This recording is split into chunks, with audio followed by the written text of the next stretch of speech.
우리는 감사에 대해서 많이 이야기를 하고 있죠. 감사에 대한 많은 이야기 들어보셨을 겁니다. 감사하는 사람, 불평하는 사람, 나는 어떠한 사람이 되고 싶나요?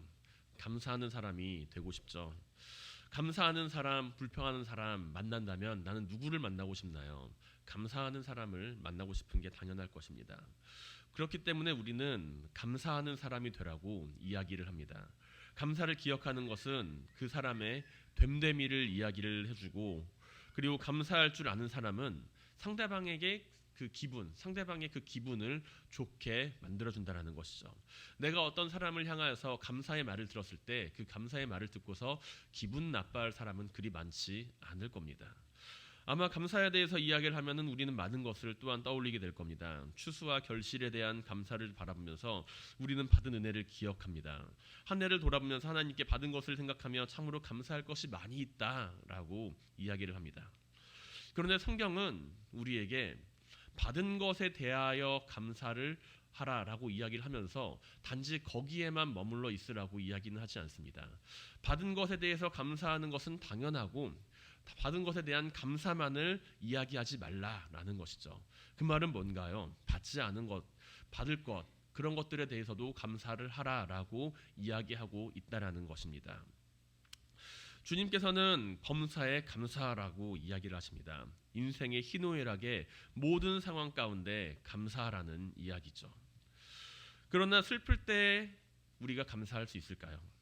기쁠 때 감사할 수 있습니다. 기쁘니까요. 하나님께 내가 기쁨으로 감사를 드릴 수 있습니다. 그렇다면 슬플 때 감사를 드릴 수 있나요? 내가 즐거울 때 감사하는 건 어렵지 않습니다. 그런데 막 화가 날 때 하나님께 감사를 드릴 수가 있을까요? 범사에 감사하라는 그 말씀은 우리가 알고 있지만 만일 내가 그 상황에 처한다라고 한다면 진정 내가 그 감사를 드릴 수 있을지는 장담은 할 수가 없습니다. 그 상황이 되어봐야만 알 수 있다라는 것이죠.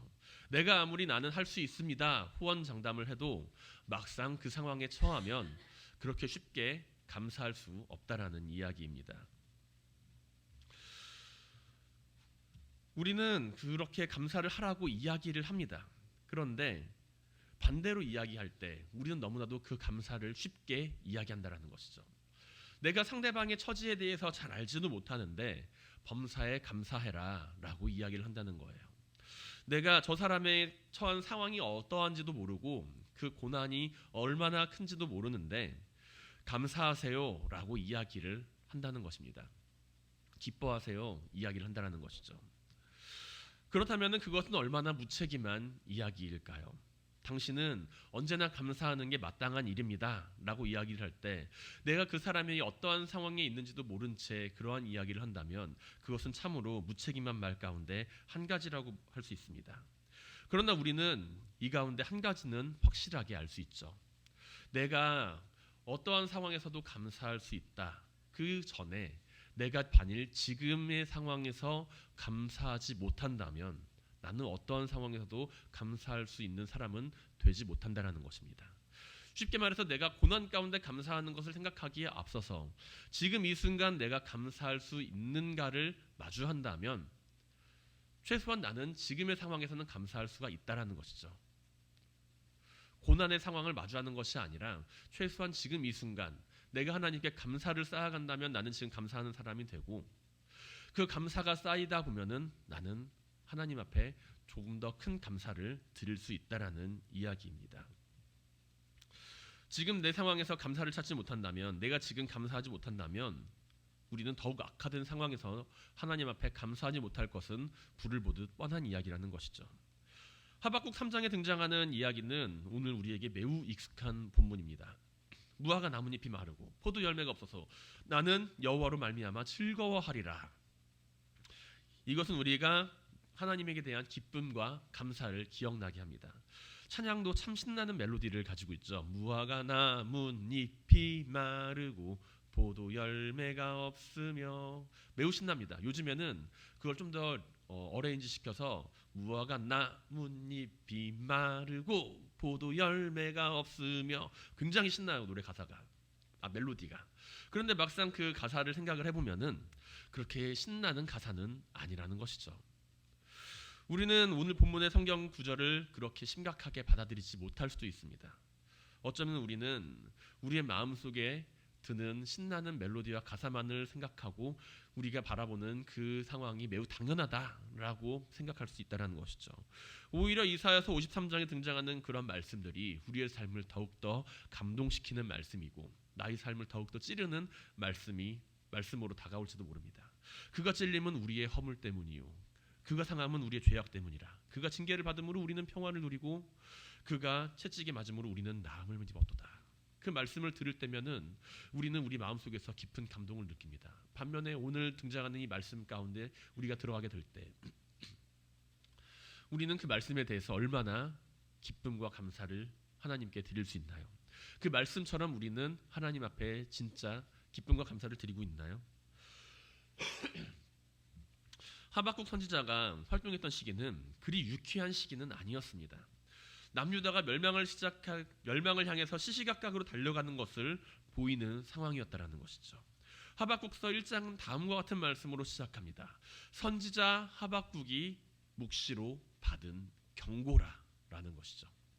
하박국이 하나님 앞에 기도하는 가운데 경고를 받았다는 거예요. 칭찬과 격려가 아니라 하나님의 경고의 메시지를 받고 있는 상황입니다. 하박국 선지자는 하나님께 호소합니다. 2절에서 그렇게 호소하죠. 여호와여 내가 부르짖어도 주께서 듣지 아니하시니 어느 때까지이니까 내가 강포로 말미암아 외쳐도 주께서 구원하지 아니하시나이다. 4절에서는 다음과 같이 이야기합니다. 이러므로 율법이 해이해지고 정의가 전혀 시행되지 못하오니 이는 악인이 의인을 애워쌌으므로 정의가 굳게 행하여 지민이이다 라고요. 하박국이 살았던 시대는 하박국이 활동을 했던 그 시기는 하나님을 따르는 이들, 하나님을 믿는 이들이 사라진 지 오래된 시기였어요. 하나님의 율법과 하나님의 정의가 땅에 떨어진 것 같은 시대였습니다. 이러한 모습은 단지 하박국이 살았던 그 시대에만 해당되는 것처럼 여겨지지 않습니다. 어쩌면 우리가 살아가는 이 시대의 모습 또한 하나님이 살아계신다고 이야기는 하는데 하나님의 정의, 하나님의 의로움, 하나님의 공의가 과연 어디에서 발견되는가라는 것을 우리는 의문을 가지고 바라보는 시기가 아닐까 생각이 돼요. 하박국서가 기록된 그 배경을 조금 살펴본다면 우리는 하박국 선지자가 활동한 그 시기에 대해서 마주하게 된다면 그것은 이제 멸망으로 시시각각 다가가는 그 패망의 징조가 보이는 남유다의 상황이었습니다. 이미 북이스라엘은 멸망했어요. 북이스라엘은 멸망을 하고 남유다 역시 이제 점점 망하고 있는 상황입니다. 망국의 징조를 보이고 있는 상황이에요. 이제 백성들은 더 이상 돌이킬 수 없을 정도로 타락하고 그리고 이제 선민 사회라고 불리는 그 이스라엘 공동체 안에서 극소수로 이제 남아 있는 그 사람들, 하나님을 믿고 따르는 극소수의 사람들만이 이제 남게 되었고 그들은 이제 하나님께 질문합니다. 하나님, 도대체 왜 이런 겁니까? 왜 저들은 저렇게 의로운 사람들을 박해하고 이 시대와 이 사회는 왜 그렇게 하나님을 떠나 살아가는데 하나님께서는 왜 그렇게 침묵하고 계십니까? 아무런 말씀도 하고 계시지 않습니까? 하나님을 향하여 그 남은 자들이 하나님을 향하여 던지는 처절한 물음과 그 물음에 대한 여호와의 답변이 바로 하박국서라는 것이죠. 하박국 선지자가 활동한 시기는 기원전 612년부터 605년까지의 그 시기입니다. 그 시기에는요, 그 근동 지역은 매우 혼란스러운 시기였어요. 우리가 그 잘 알고 있는 아수르 제국이 이제 망하는 그 상황이 처해 있습니다. 니느웨가 이제 바벨론에 의해서 605년경에 침략을 당하고 성이 함락이 돼요. 그래서 이제 결국에는 그 패함으로써 그 세력의 크기 약화가 되고 새로운 신흥 국가인 바벨론 제국이 점점 떠오르고 있는 상황이었죠. 이러한 강대국들의 사이 틈바구니에서 남유다는 마음을 놓을 수가 없었습니다.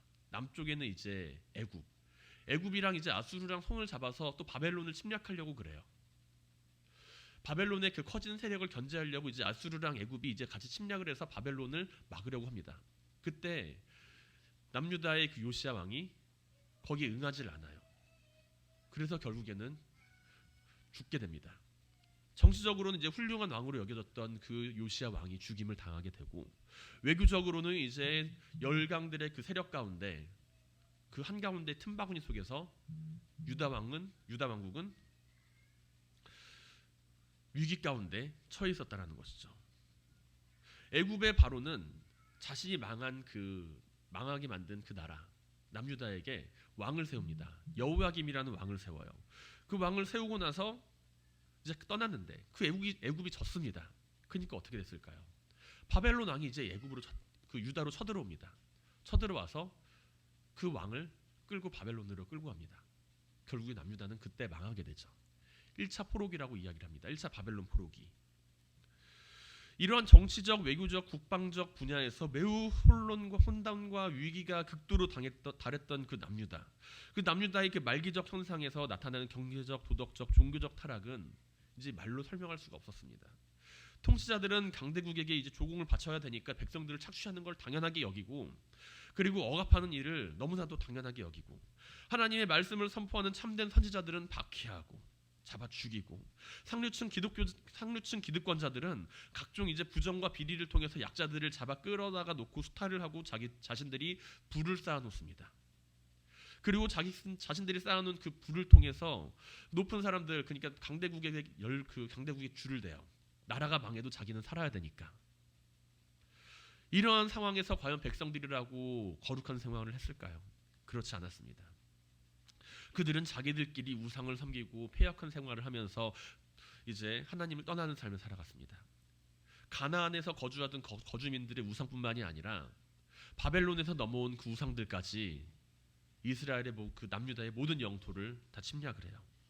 여호와의 성전에서 제사를 드리던 그 제사장들은 그것을 용납합니다. 하나님께서 돌아오라고 이야기를 하는 것이 아니라 그 사실을 용납하며 여호와의 말씀을 유리하게 자기들의 이익을 챙기는 말씀으로 챙겨 듣습니다. 여호와의 이름은 이제 땅에 떨어졌죠. 짓밟히고 있는 상황이었고, 남유다의 백성들은 하나님의 백성으로 사는 것에 대한 그 의미를 망각한 채 살아갔습니다.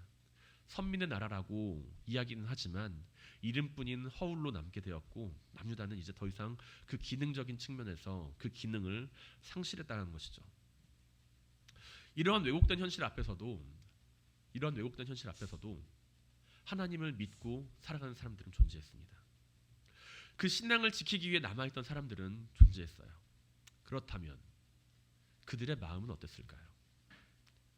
이렇게 화가 나고, 이렇게 불합리하고, 이렇게 하나님을 떠나는 사람들이 기세등등하게 살아가는 이 시기에 과연 그 하나님을 믿고 살아가는 믿음의 사람들은 어떤 마음이 들었을까요?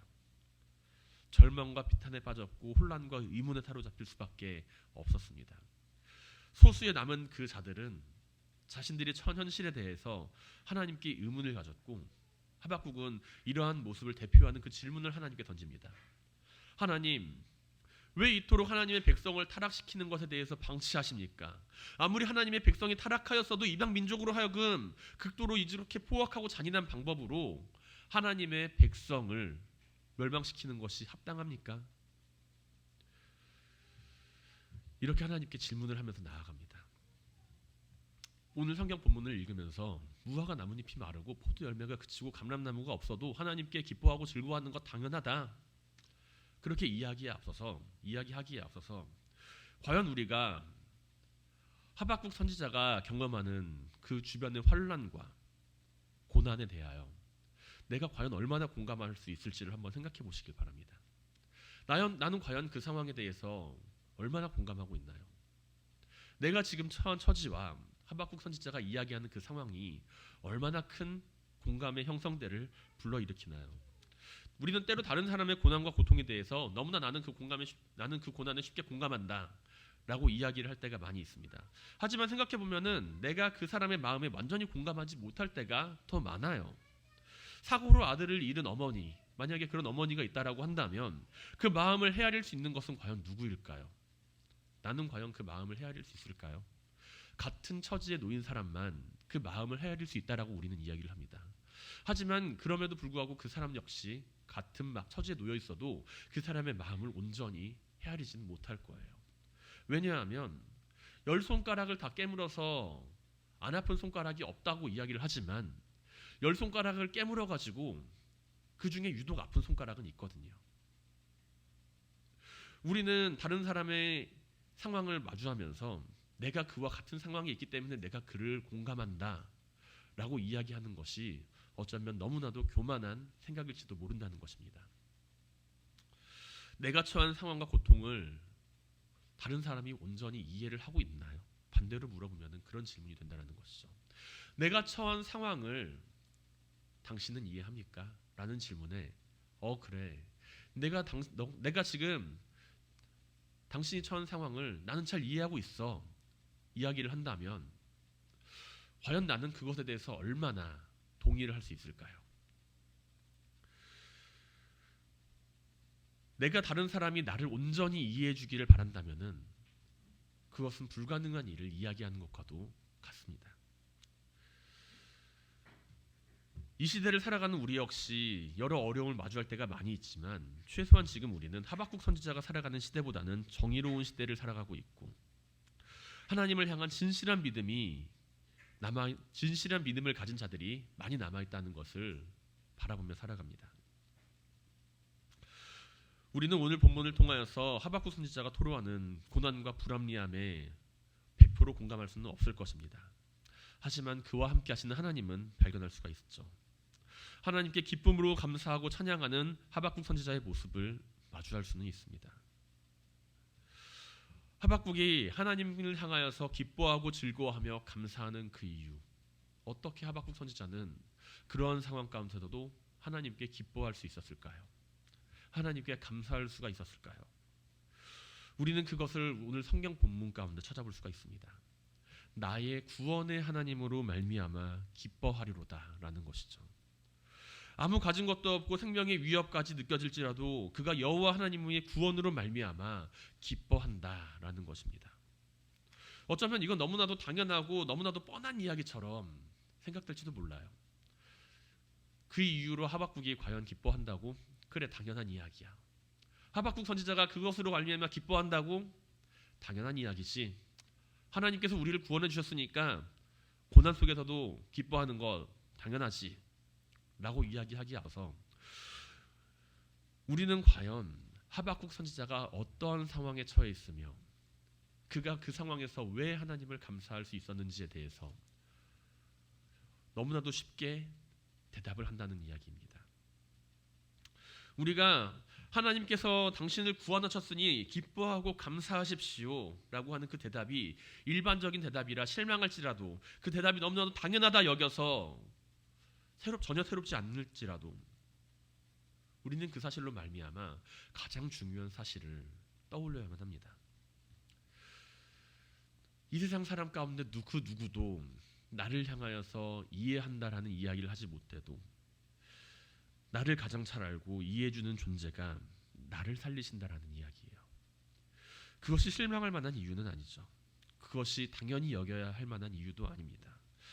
나의 슬픔과 나의 어려움을 조금이라도 이해해주는 사람이 등장하면 우리는 그 사람에게 마음을 엽니다. 그 사람을 향하여서 감사를 느낍니다.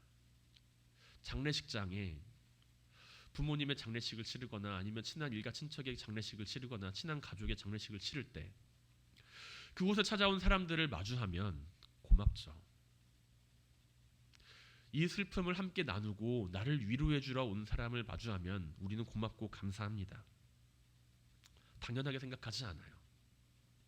저 사람이 나에게 찾아왔고 나의 슬픔에 대해서 공감해 주고 있구나.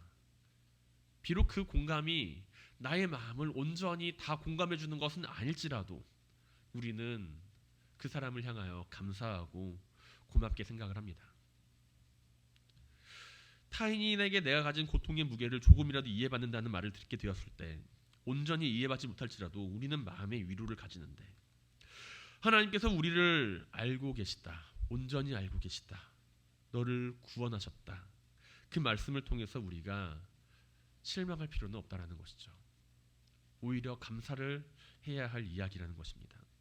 과연 누가 나를 온전히 이해해 준다고 말할 수가 있습니까?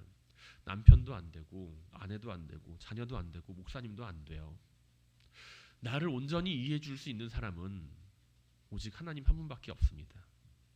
나를 창조하셨기 때문에 나를 만드셨기 때문에 나를 이 세상에서 지키시고 보호하시며 나와 함께 하시기 때문에 그 하나님이 나를 이해하고 계신다라는 것이죠. 그러한 하나님이 하박국 선지자에게 구원을 말씀하세요. 그가 처한 불합리하고 하나님의 의로움을 떠난 것처럼 보이는 그 순간에도 하나님은 자신의 구원을 하박국 선지자에게 말씀하십니다. 우리는 그 말씀을 하박국서 2장 2절부터 4절까지의 말씀 가운데 찾아볼 수가 있어요. 우리가 함께 성경을 바라보면서 그 말씀을 함께 찾아볼 수 있기를 원합니다. 여호와께서 내게 대답하여 이르시되 너는 이 묵시를 기록하여 판에 명백히 새기되 달려가면서도 읽을 수 있게 하라. 이 묵시는 정한 때가 있나니 그 종말이 속히 이르겠고 결코 거짓되지 아니하리라. 비록 더딜지라도 기다리라. 지체하지 않고 반드시 응하리라. 보라, 그의 마음은 교만하여 그 속에서 정직하지 못하나 의인은 그의 믿음으로 말미암아 살리라. 아멘. 하나님은 불의한 자를, 패역한 세대를 바라만 보고 계시지는 않겠다라고 말씀하세요. 그 말씀으로 끝나는 것이 아니라 그 말씀 가운데 믿음을 가진 이들을 난 계속해서 바라보고 있다라고 이야기를 하십니다. 그들의 생명에 대하여 분명한 약속을 하십니다. 의인은 그의 믿음으로 말미암아 살리라라는 것이죠. 하박국 선지자는 하나님의 말씀을 듣고서 여호와의 하나님으로 말미암아 즐거워하고 그 구원의 하나님으로 말미암아 기뻐합니다. 하나님의 정의를 마주하면서 불의에 대한 심판의 말씀을 들었기 때문에 기뻐하는 것이 아닙니다. 하박국 선지자는 하나님께서 믿음으로 말미암아 살아가는 이들을 외면하지 않으신다는 사실을 바라보며 기뻐하며 감사를 드립니다. 고난 가운데서도 믿음을 가지고 살아가는 사람은 하나님을 찬양하고 하나님께 감사할 수가 있는 그 이유, 그것은 구원하신 하나님을 바라보고 계시다는 것이죠. 바라보고 있기 때문이라는 것이죠. 나와 함께하는 하나님이 나를 구원하신다라는 그 사실을 바라보고 있기 때문에 어떤 상황 속에서도 범사에 감사할 수가 있는 것입니다. 이것이 우리가 이 세상 속에서 어떤 상황 속에서도 하나님께 감사할 수 있는 이유입니다. 이 사실을 알지 못하는 사람들은 매우 이상하게 생각해요. 지금 네가 처한 상황은 전혀 감사할 수가 없는 상황인데 왜 하나님께 감사하니? 네가 지금 있는 상황은 누군가를 원망해야 될 상황인데 왜 하나님께 감사한다고 이야기를 하니? 내가 처한 상황은 누군가에게도 감사할 수가 없는 상황인데 왜 나에게 감사를 하라고 이야기를 하니? 우리는 그 사람의 상황을 바라보면서 감사하라고 이야기할 수는 없습니다. 그러나 한 가지 확실한 사실, 하나님께서 너를 구원하셨다라는 그 사실을 알고 있고 하나님께서 나를 구원하신다라는 그 사실을 알고 있다면 감사하라, 범사에 감사하라 이야기할 수가 있다는 것이죠. 주님께서는 마태복음 5장 10절에서부터 12절까지 다음과 같이 말씀하십니다. 의를 위하여 박해를 받는 자는 복이 있나니 천국이 그들의 것임이라.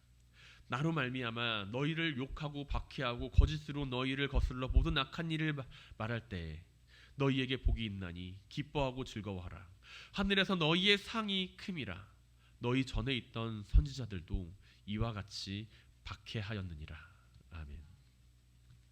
17절에서 하박국 선지자는 다음과 같이 노래합니다. 오늘 본문 17절이죠. 무화과 나무가 마르고 포도나무가 없으며 감람나무에 소출이 없으며 밭에 먹을 것이 없으며 우리의 양이 없을지라도 라는 것이죠. 분명 그가 처한 상황은 평범한 상황은 아니었습니다. 우리가 노래하듯이 즐거운 상황은 아니었습니다. 기쁜 상황은 아니라는 것이죠. 무화과 나무는 그 당시에 있는 가장 평범한 나무 열매였어요. 우리가 길가에 보면 은행나무 요즘에 많이 떨어지죠. 은행들 많이 떨어지고 있습니다. 무화과 나무는 그렇게 많은 나무 가운데 하나였어요. 지나가던 사람들이 그 열매를 따먹고 배고픔과 굶주림을 면할 수도 있었습니다. 포도나무와 포도나무, 무화과나무, 감람나무, 농가 밭에 있는 작물, 소와 양들, 내가 가진 것들 모두 다 사라지고 나에게 필요한 것들 모두 다 사라지고 나의 재산이 다 사라질지라도 하나님께 내가 기뻐하며 찬양합니다. 하나님께 내가 감사합니다. 그런 상황일지라도 여호와 하나님으로 말미암아 나는 즐거워하겠습니다. 나를 구원하신 하나님, 그 사실로 말미암아 나는 즐거워하겠습니다. 나는 기뻐하겠습니다. 소출의 기쁨, 재산의 증식으로 말미암아 하나님께 기뻐하며 찬양하며 감사하는 것이 아니라 단지 그 구원의 기쁨을 바라보며 내가 노래하겠습니다. 내가 하나님께서 베푸신 그 구원의 기쁨을 바라보며 내가 기뻐하겠습니다. 하나님의 정의와 섭리를 바라보며 그 안에서 일어나는 하나님의 구원을 바라보며 내가 감사를 드리겠습니다. 우리는 지금 어떠한 상황에서 주님께 찬양을 드리고 있으며 어떠한 상황 가운데 주님께 감사를 드리고 있나요? 지금 이 순간 우리 가운데 감사가 차고 흘러넘치기를 간절히 바랍니다. 지금 이 순간 내가 감사할 수 있는 이유 아무것도 찾을 수 없을지라도 하나님께서 나를 구원하시고 나를 위하여서 예수 그리스도를 이 땅에 보내주셨으니 그 사실로 말미암아 나는 이미 감사할 수 있는 조건을 충분히 가지고 있다는 사실을 기억하시길 바랍니다. 우리의 삶이 어떤 상황 가운데 존재할지라도 그 상황과 환경이 모두 제각각 다르지만 나는 여러분들의 상황과 그 모든 처지를 다 이해할 수는 없지만 단 한 가지 분명한 사실을 선포합니다. 하나님께서 여러분들을 구원하셨습니다. 그 사실로 말미암아 기뻐하고 감사하시길 바랍니다.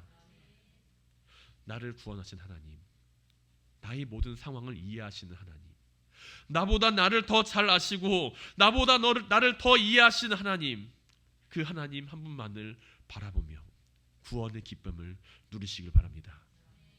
사랑하는 성도 여러분, 우리의 삶에 하나님을 향한 감사가 어떤 순간에도 나타나길 바랍니다. 하나님이 베푸신 가장 그 큰 구원이, 가장 그 큰 은혜가 나와 함께하는 사실을 믿음으로 바라보게 되길 바랍니다. 우리는 구원의 확신을 가지고 살아가는 사람들입니다. 구원의 기쁨은 감사로 나타내 보이시길 바랍니다. 믿음이 없는 사람들이 너는 왜 감사하느냐, 너는 왜 감사하며 살아가느냐 이야기를 할 때 나를 구원하신 하나님으로 말미암아 나는 감사한다. 어떠한 상황 가운데도 나는 그 사실로 말미암아 감사한다. 그 감사를 이야기하며 그 감사를 나타내 보이는 구원받은 삶을 살아가시길 바랍니다. 이 세상을 살아가며 믿음으로 살아간다는 것 생각처럼 쉬운 일은 아니죠. 때로는 다른 사람들처럼 살아가고 싶기도 하고 때로는 하나님을 떠나 살아가고 싶을 때도 많이 있습니다. 그러나 우리가 언제나 하나님을 향한 그 감사를 기억하며 살아간다면 나의 믿음은 조금 더 지금보다는 굳건하게 설 줄로 믿습니다.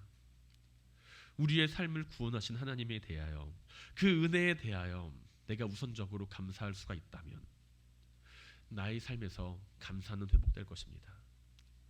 나의 삶에서 감사할 것이 아무것도 없다라고 바라볼 때 나를 구원하신 하나님을 바라보시길 바랍니다.